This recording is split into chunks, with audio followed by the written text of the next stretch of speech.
Hello and welcome to the 2019 FORTitude 10K right here in beautiful Fort Collins, Colorado.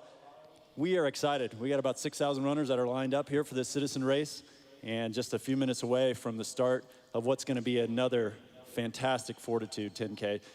Frank, why don't you help set the stage a little bit for what we have going on? We have a whole bunch of waves, about 23 waves that are taking part, and about 100 in that A wave that are really looking to really set the tone for the rest of the day, for the rest of the runners. And the weather's perfect, absolutely perfect. No wind.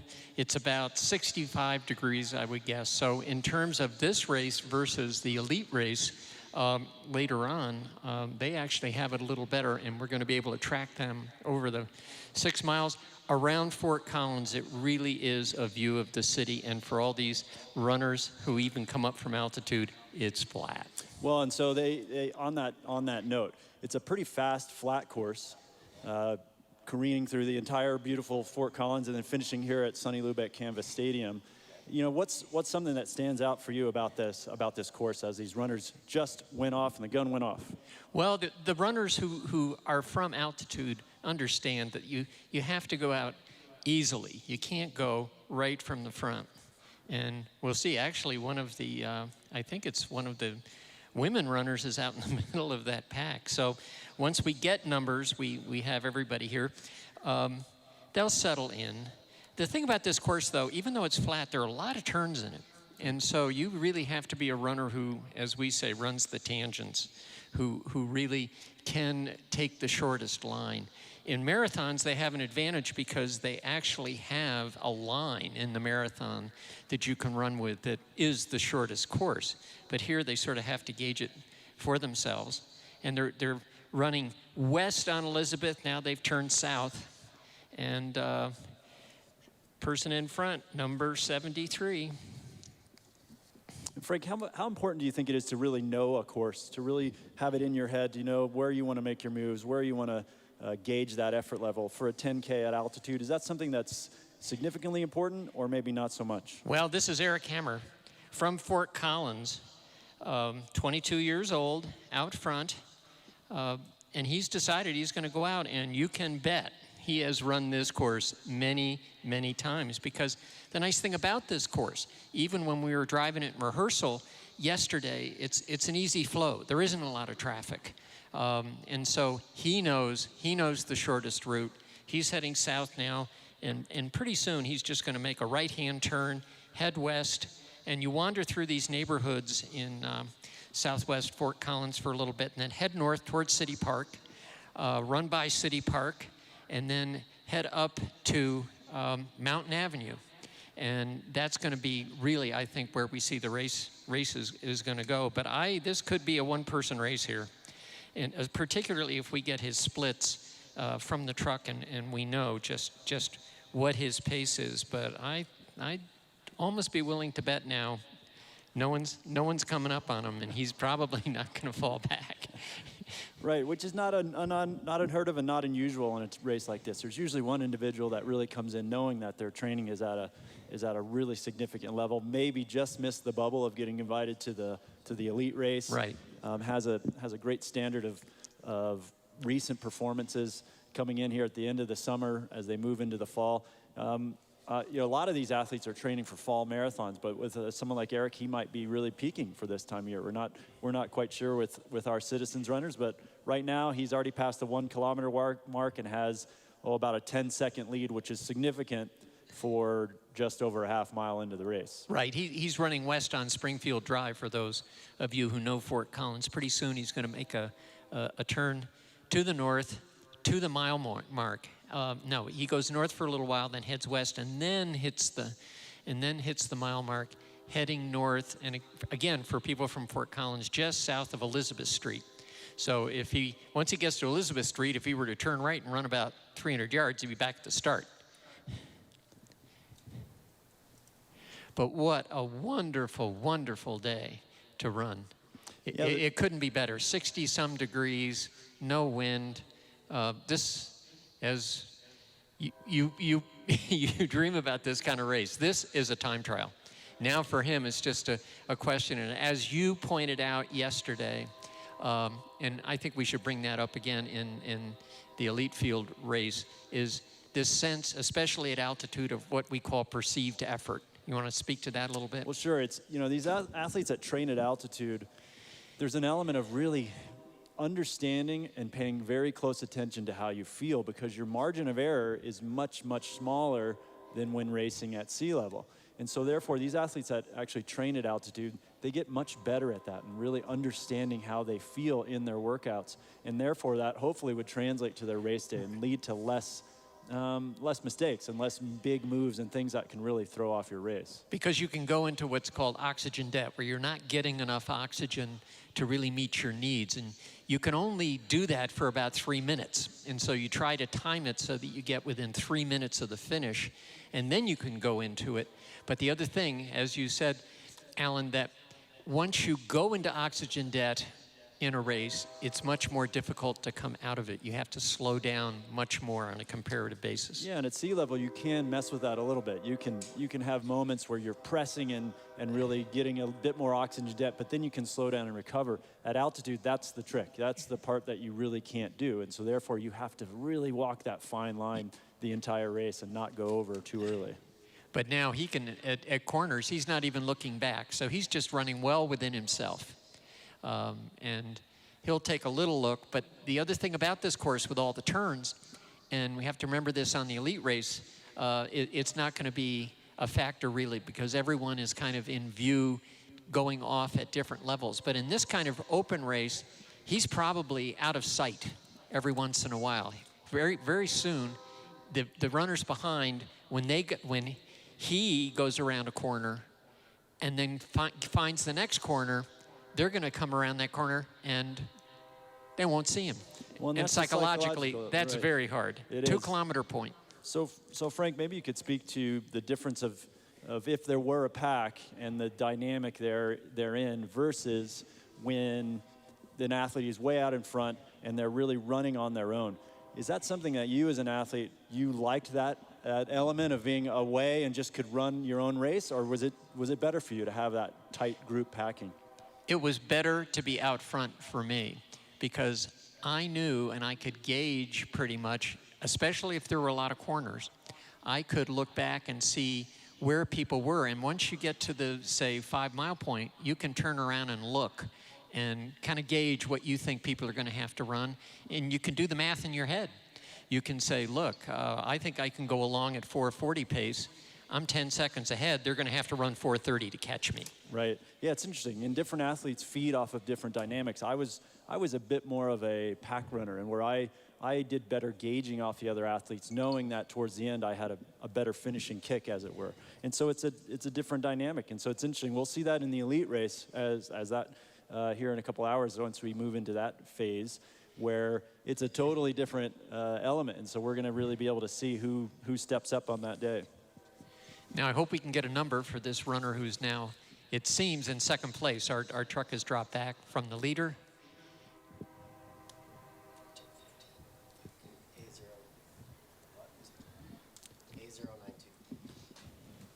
That's number 92. That's Daniel Craighead from Lafayette, 29 years old.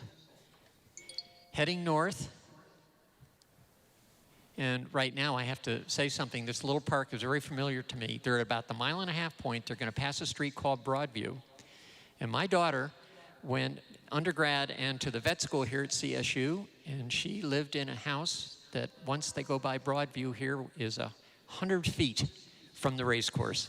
So I went up there yesterday, and she graduated 2 years ago and is now a practicing veterinarian. And I ran this part of the course many times over 9 years. So you were very familiar with this part, and as we get closer to City Park, right, especially, which is where they're headed now. And just for some context, that's just about halfway. Once you make the right-hand turn onto Mountain, that's where the 3 mile mark, 5K point would be. But they're coming and making their way towards City Park. Which there's Broadview, right there. There we go. Oh, that was fun. But again, this is second, third, fourth, and fifth. And the runners behind aren't cooperating. And Alan and I, when Alan said he was a bit of a pack runner, the three guys behind, in a way, should be working together. It looks like they are, and that'll help them as they try and bridge that gap. Well, it looks like they're already breaking up as well. So this is one of those races where it's going to be strung out, and each one's going to have to run their own race and really gauge the effort. But it's still early for here, second, third, fourth, and fifth, and where a lot could happen over the course of the next 4 miles. It looks like we are getting some information about our lead female at this point, Yumi Yoshikara, who must be one of our Japanese runners training in Boulder. In Boulder, would I imagine, which is not uncommon for them to send a group of their athletes up to do an altitude 10K as a training effort. So that would be my thought, but we'll try and get more information on her as the race unfolds. They're marathon runners, and they come to Colorado, and they've been coming for many years, especially the Japanese women. They run for corporate teams in Japan, and very often it's the corporate team that funds the training for the runner to come over here. And over the years, since the 1970s, when we began to realize altitude training really was something you needed to do if you wanted to compete at an international level, down there in Boulder, they actually live in Netherlands and live at 9,000 feet, and then they come down to Boulder to do their harder training. So part of altitude training is actually just being here. Right. And your body adapts, and what happens is you actually make more red cells because your body realizes it needs more red cells. And so it's something that they do. They've done it for years. And I have a little story later on about one of my experiences down there with one of these teams. Well, I'll tell it now. I'm running down by the Boulder Reservoir, and this van goes by, and it stops, and out jump about 5 Japanese women. They come back to me. They want my autograph. So I give them all autographs. One of the Japanese women in the next Olympics got the silver medal in the marathon. So, you inspired her. Yeah, no.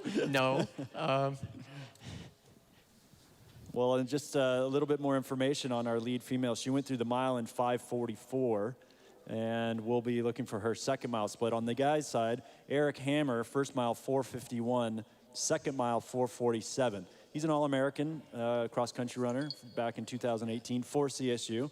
So he, again, as you shared, he understands how to race here in altitude, is probably extremely familiar with the streets of Fort Collins. And so, I'd say Eric is our clear favorite at this point, and we'll see how he continues to fare in terms of those splits and if he keeps running very even in that 450 per mile range. At that pace, 450 per mile, he should have been in the elite field because that will put him just about 30 minutes for 10K, if my math is correct. And, that's very, very fast. So he's probably going to slow down a little, but my guess is he could have done very well in the elite field. The women at 2 kilometers were 11:18.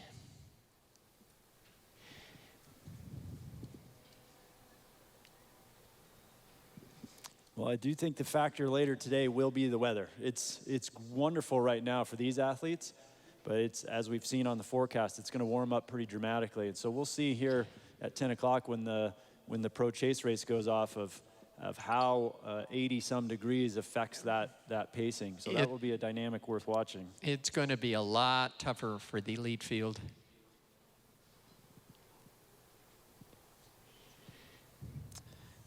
It looks like we have 2 of the Japanese women running together.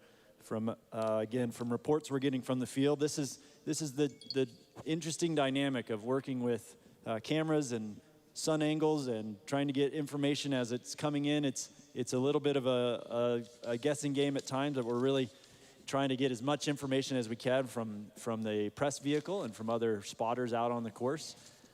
But here we have, this is our second place runner again. Eric Hammer is in front, off the front, and we're still looking at second, third, fourth, fifth there as best we can see, which now they're coming up, it looks like at City Park is on their left-hand side. So they're approaching, they're well past 2 miles, and they're approaching the 4K point. That looks like the turn onto Oak, if I'm not mistaken. So they're right about 3 miles at this point.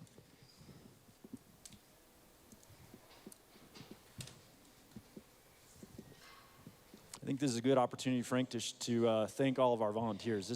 These are one of these races that it's hard to know all that goes on behind the scenes, and when people show up and there's things where they should be and porta potties where they need to be and food and refreshments and aid stations, and much of that is not possible without the hundreds of volunteers that are out there. So we want to be sure to thank those folks for getting up early and being out there to support these runners. And there's about 6,000 more behind them, so there's a lot to come. They have an exciting day, but it is fun for those volunteers as well. And at this race, as was the case with the Boulder, people over the years like to come back and volunteer in the same way. They find that, yep, they really enjoyed it, whether it's at the expo or it's along the route or wherever it is, they enjoy it. I've been at events where have been going on, say, 70, 80, 90 years, and one time I went out, I won't mention where it was, I went out a gate in the bowels of the stadium to take a little run in a pause, and there was someone guarding the gate, couldn't see anything, down there with nothing. And it was at a time where you didn't really have, the cell phones where you could really watch what was going on. And I came back and I was talking to this person, and I asked him, I said, have you done this before? Oh, and he said, oh yeah, and my dad did this too, right here at this gate. So he was the second person in his family to volunteer at this gate in the bowels of the stadium. I mean, these people are wonderful. Yes. They're absolutely wonderful. And it just wouldn't happen without them. So No. It's amazing. We have a bit more information. Mile 3 split on Eric Hammer, 4:57. So he did He slowed down a little. Yep. So I think, as you were suggesting, 30 minutes was is maybe at that next level. Imagine he might be closer to the 31-minute range, but still solid pacing. Daniel in second place, 5:04 for his second mile, 5:13 for the third mile. So and there's Eric a little is building. climb in there. There's a little climb, and so now I think they've made that right-hand turn very soon. And if I'm not mistaken, Frank, there is about a 78-foot elevation gain and drop. So that's that one little hill of 78 feet, and then you slowly drop back down to the stadium.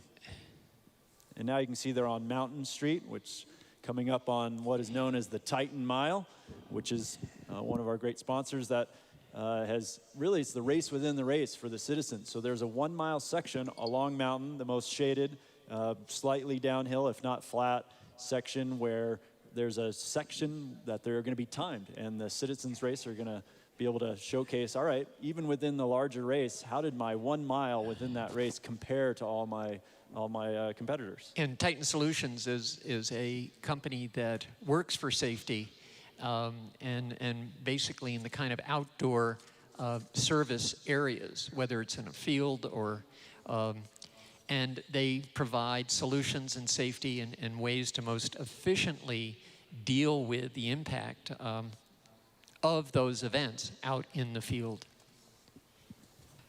This part of the course, I think, is really is going to be the highlight for most of the athletes. They've made it past halfway.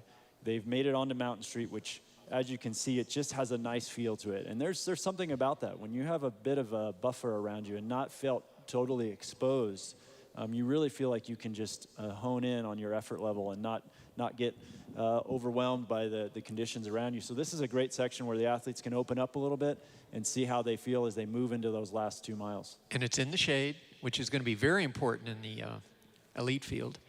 And they have that line. You can run along that line. It's like being on a track. And so you don't have to worry about running a straight line. You've got the line right there.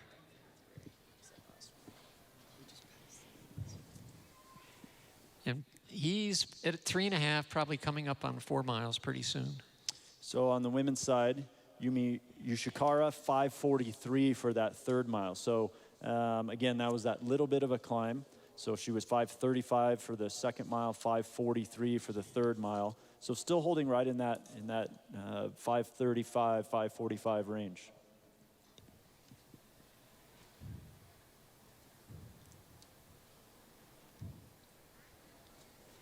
And just cruising on down the avenue, and it's a slight downhill. There's only a little bit of rolling. And the way we can tell, and we could in the rehearsal yesterday, is that these cameras, 6 kilometers, there we go. These cameras can sometimes bobble depending on the road. And there's no bobble in those cameras because this street, this avenue is very, very flat and even. So it's like being on a track. You can just cruise on down, and you know, and if you've run it before, like Eric Hammer has out in front, he knows precisely where he is and how he feels. That 4-mile split, 4 minutes and 54 seconds. So he hasn't slowed, but he certainly hasn't picked it up. So that's another solid mile for Eric Hammer, our leader, CSU grad, All-American from University of Colorado State University, that is. So we'll see how he fares over the next 2 miles, but it looks to be he's going to be our gentleman entering this beautiful stadium first. Oh, I think so. I think so.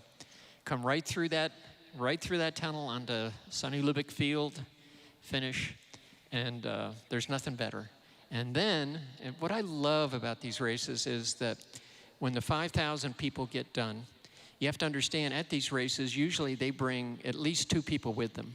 So we could have 10 to 15, if everybody stays, we can have 10 to 15,000 people watching the elite runners come in and finish. That's right, and as soon as those elites finish, we'll have that Labor Day salute, right, honoring our first responders.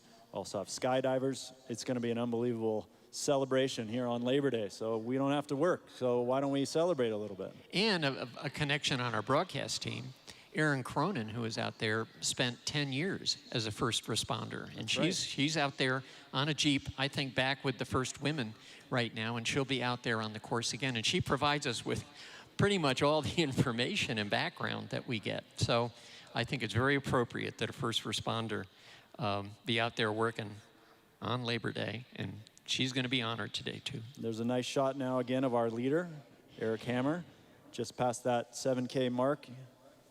Still on mountain. It's hard to read Ks, but the 8K will be pretty easy because 8K is 5 miles, so you don't have to do any math in your head really. And he's got about 200. Right. About 200? I would say that gap is maybe 150 yards. Yes, it's always a bit 15 or 20. on the camera Yeah, angle. it's maybe 20 seconds. Got it. Between 20 and 30 seconds. But you're right. The camera, you can't measure by the camera. If you'll notice there where Eric started to move to the inside but then moved back towards that line you were sharing, there is a camber of most roads, especially in Colorado, and it can put a little bit of extra strain on your hips and your knees. So you go back and forth a little. Over. Yeah, exactly. You go back and forth a little bit. Okay, he's made that turn.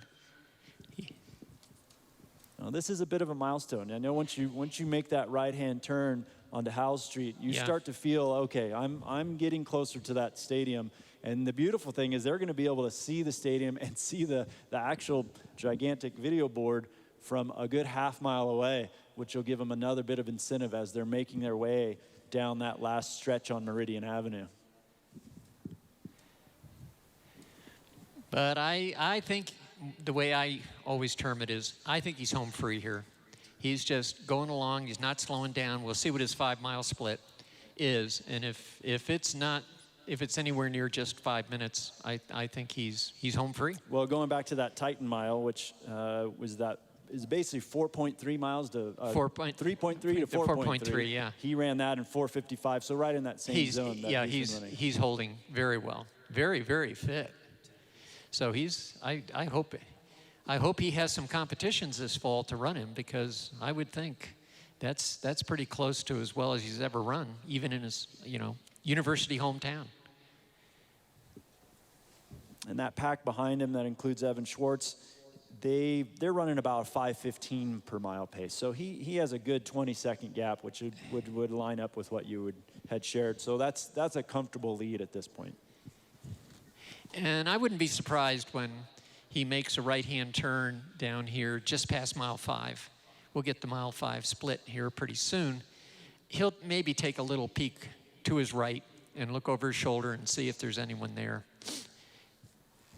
So we do have two Japanese women that look to be right together.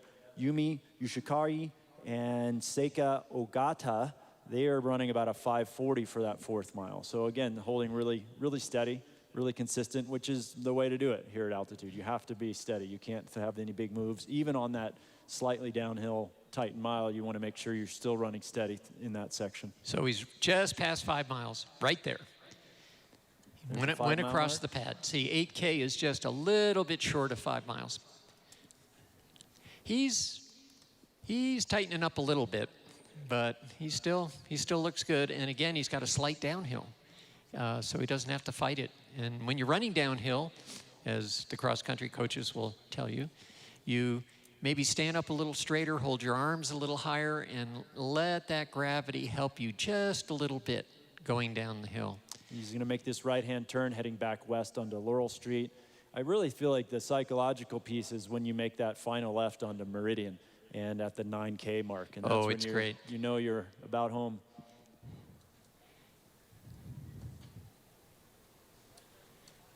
Here he goes. Nope, didn't look. Pretty good. What's your sense of that? If you don't look back, is that a good sign that you're feeling pretty good at this point? I think it is. I think he knows. And I think he's got friends along the course tell him how far ahead he might be. That helps. And yeah, he's got some buddies along the way from his team that have probably been telling him. Of course, many of them are probably in the race. But you also have relatives, and they can be out there, and they'll tell you, you know, Grandma knows too. She's been, she's been to races, and now he can see. He can actually see the finish. And that 5 mile split for Eric Hammer was 5 minutes, so he did slow a bit. Yeah. But within a margin of what would still be reasonable for him. So 6 seconds slowing down is not dramatic. Yep. Second place, Daniel Craighead was 5:10. So yeah, so that he's still gaining. He's still pulling away. Exactly. He may finish ahead by 45 seconds or more. It's quite possible he may hit the finish line before second place comes into the stadium. Be interesting to see.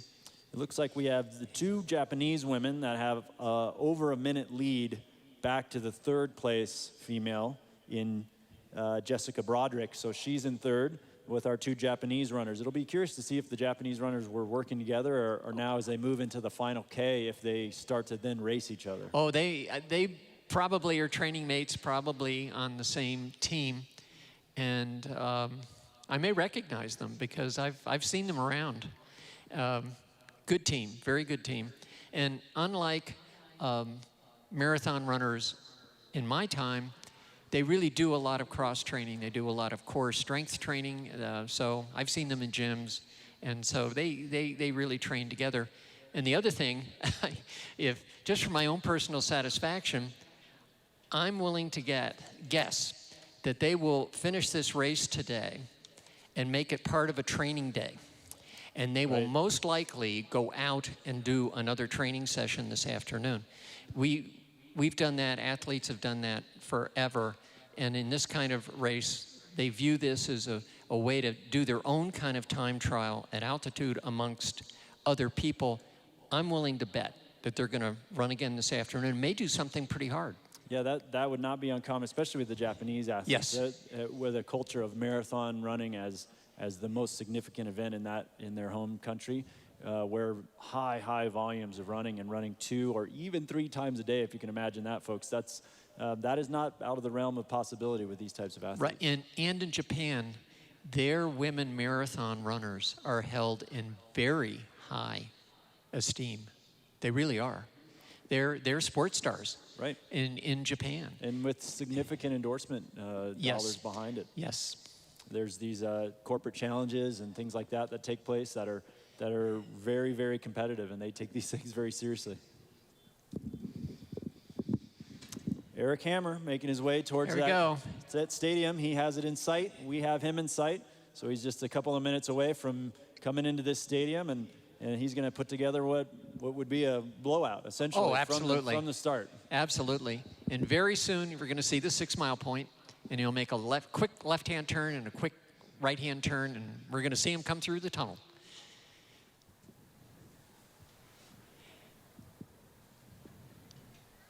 And right, I think at the end of this little parking area is where 6 miles is going to be, and then he's going to make that left-hand turn. Yep, I see our lead cyclists here from our beautiful vantage point up to the top of the stadium. There's that, they call it the whale, the press vehicle that's going to pull off. Eric's going to make the left-hand turn. He's past 6 miles, 385 yards to go. We can see him. He's outside the stadium. He's almost going to make that right-hand turn into the tunnel. And for those of you who are here, come on, let's let him hear us cheer for him. There's your leader, There Eric he is. Hammer. Go. Go, Eric. Great effort today. Was not afraid to, right from the get-go, to pull away and say, I'm going to run my own race and make it happen today. All right, way to go. We have time.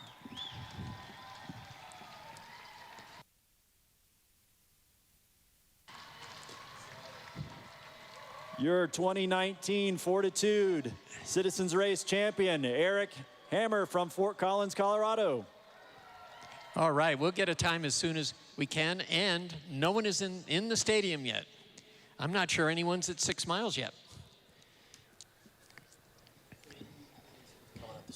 All by himself. That's a great run. Looks like 30-32 unofficially from what we can tell. A great, solid effort. What you had Absolutely predicted in your head there, doing the math right from the onset. Well, we had to do it before. Okay, one of these, in my day, we didn't have the stopwatches. You had to do those splits in your head. Oh, gosh. Well, you're a Yale grad, so you can do those types of things. But I can't do kilometers. Looks like our second place finisher, Daniel Craighead, if we're not mistaken, is still in second place. He'll be coming into the stadium here in about 10 seconds. Here he is. Let's cheer him on. Way to go!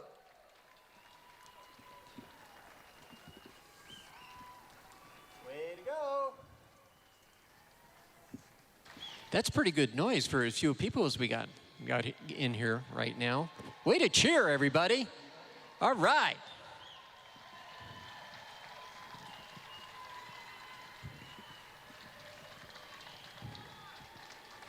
Good, solid run. Way to go, Daniel. From Lafayette.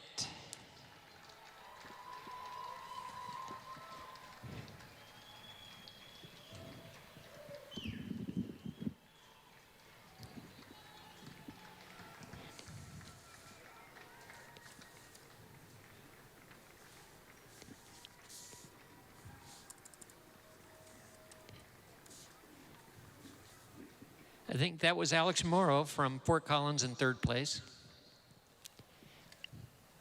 Be interesting to see if they were under 32 minutes. They were probably a bit over a minute behind, I would guess. Right.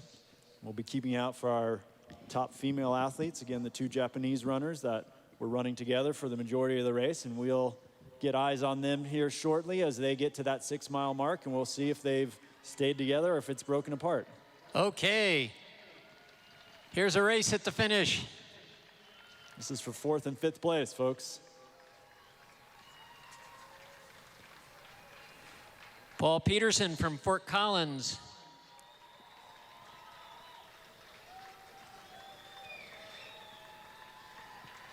And that may be Brian Schroy from Boulder. Here we go. Good finish, guys.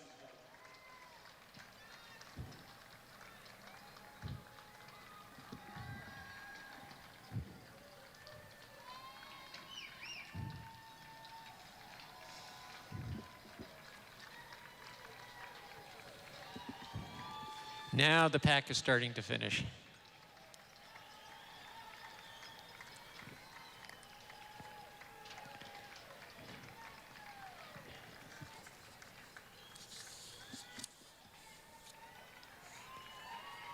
It looks like our top female might be just about to make her way into the stadium.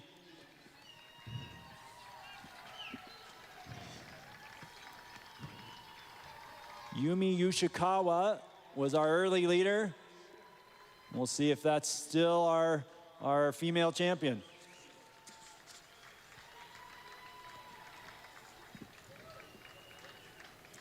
And it's most likely Seika Ogata, who she was running with, but now. Here we go, folks. Here's your top female athlete for the day. Yumi Yoshikawa. 118. Allen, 118.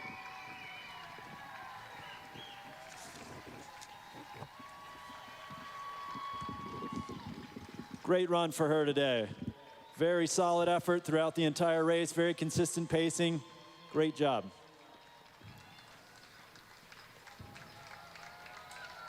And here's our second place female, Seika Ogata.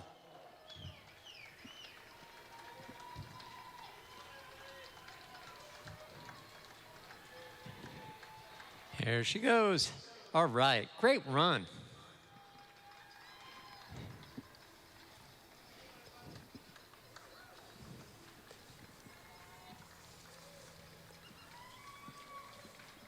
Another day of training for the Japanese runners.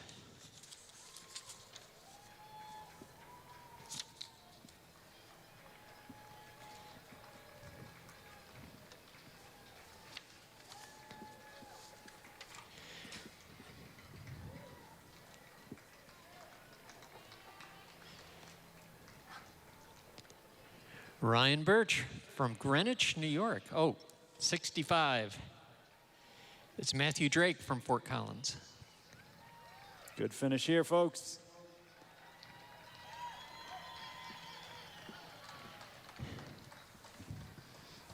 Good effort, right through to the end. And we'll be looking for our third place woman in a bit.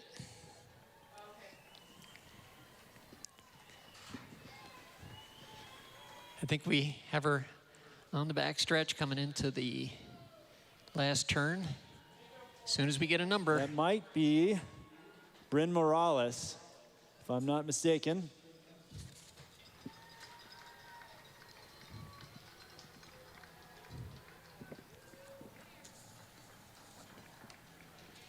Yes, you're right. Bryn Morales from Parker, Colorado.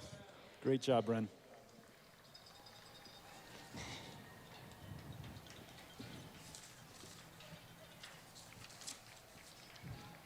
Well, just to frame out the rest of the morning and all the activities, at 10 o'clock, the pro race chase will be going off. It's a staggered start event, and we'll share a lot more about that, but it's a staggered start. So it's not your traditional line them up and set, ready, set, go. They will be sent off in waves, similar to the wave start for the Citizens race. Immediately following the elite race, we'll have our Labor Day salute, honoring our first responders here in the Fort Collins community. We'll have skydivers, so we have a whole morning filled of activities, and also the expo. The expo will be open until 11:30 today. And Chelsea Bolton from Boulder, crossing the line. Great run, great run. Well, good start to the day. Yeah. So we're gonna have a whole different set of events and a whole set of different elements here in another couple hours. Yeah. Now this was our warm up, and now we're really warming up. That's right, exactly. It's getting warm. Exactly. But it was a great race, and I think our athletes showed our citizens, our top athletes, that this is a very fast course. It's a beautiful course, and it's one that a lot of things can happen, and it'll be really curious to see how that elite race shakes out. Yeah, let's do our memory here. Since, you know, the FORTitude and the Boulder are connected, I'm trying to remember offhand, quiz, what was the Citizens race in Boulder won in? It was just, I think it was a little slower. I think you're right. I think this was faster than the Citizens race was won in the Boulder. Yeah, from our best estimates at the very top, at the elite level, it's about a 15 to 20 second variance of this race being just a touch faster. Right. So we'll see. We'll compare those. But great start to the day. Congratulations to those that are out there. We're going to be cheering you on for the next couple hours. Please stick with us. We got a lot more to come later this morning. Way to go.